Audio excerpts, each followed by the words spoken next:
আসসালামু আলাইকুম রহমতুল্লাহি ওবারাকাতু। আপনারা আমার আগের ভিডিওগুলো দেখলে বুঝতে পারবেন যে আমি মানিকগঞ্জে আছি এবং মানিকগঞ্জ থেকে আমরা মানিকগঞ্জেরই একটা গ্রাম, পাশের গ্রাম হরিরামপুর। এই যে গ্রামে আমরা আছি তার পাশেই হরিরামপুর গ্রাম। সেখানে পর্দার একটা পাড় আছে, মানে পর্দার চর, সেটার নাম আন্দারমানিক। সেই উদ্দেশ্যে রওনা হই। এই যে হোয়াইট অ্যান্ড রেড কালার রাস্তাটা, ওদের পাশে একটা ছাতা ছিল সুন্দর, সেই বড় ছাতাটা নিয়ে রওনা হই আমরা। প্রচণ্ড রোদের তাপ ছিল, অগ্রিম প্রস্তুতি, সুমাইয়া সামনে, হামজার আব্বু। তারপর একটা অটো ভাড়া করি। এই অটোতে আমরা প্রায় 8 জন গাদাগাদি করে বসি, অনেক মজা হয়। ইব্রাহিম বলতেছিল যে রাস্তার একটু ভিউ নে।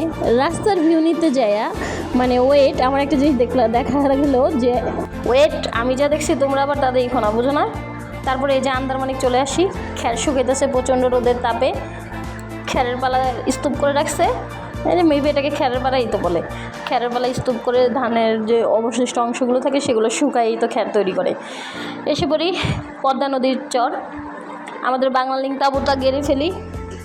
সবাই তাঁবুর নিচে ছায়ে একটু আরাম নিতেছে। প্রচণ্ড রোদ ছিল। ইব্রাহিম রোদে ক্যামেরা ধরে তাকাইতেই পারতেছে না, এক চোখ দিয়ে তাকাই আছে, আর চোখ দিয়ে ভিডিও করতেছে। ভাই পিছনে রিফাত ভাই। নদীতে নামার প্রস্তুতি চলতেছে, সবাই লুঙ্গি পড়তেছে। নামতাম চৈত্র মাসের রোদে কুকুরে পানি নামে। এখন দেখি বৈশাখের দ্বিতীয় দিন কুকুরে অলরেডি পানিতে নামে গেছে, এত রোদের তাপ। ইব্রাহিম স্যালাইনগুলোয় আমরা স্যালাইন পানি খাই, একটু বিশ্রাম নিই, তারপর সবাই পানিতে নামে।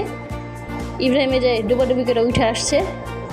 এখনও পর্যন্ত হামজার বাপে, হামজা আর ওই হামজার মিনি মামা ডুবাডুবি করতেছে। ওরা অনেকক্ষণ এনজয় করে পানিতে। আসলে বাইরে অনেক রোদ তো, পানিতে একটু ঠান্ডা লাগতেছিল, তাও নদীর পানি ভালোই লাগতেছিল। এই যে ওরা পর্দার পাড়ে যে ছোট ছোট পোনা, ওই পোনা ধরার চেষ্টা করতেছে। আর এই যে ইব্রাহিম আর সোমা দুজনের ছাতার তলে গালে হাত দিয়ে বসে রয়েছে। এই যে ছাগল বোম্বে চিপস খায়, আর বিড়াল পটেটো যে বিস্কিটগুলো আছে ওই বিস্কিটগুলো খাইতেছে। পটেটো ক্র্যাকার্সের যে বিস্কিট, ওই বিস্কিট খেতেছে। পৃথিবীতে আর কি জানি দেখতে হয়, আল্লাহ মাহবুদ।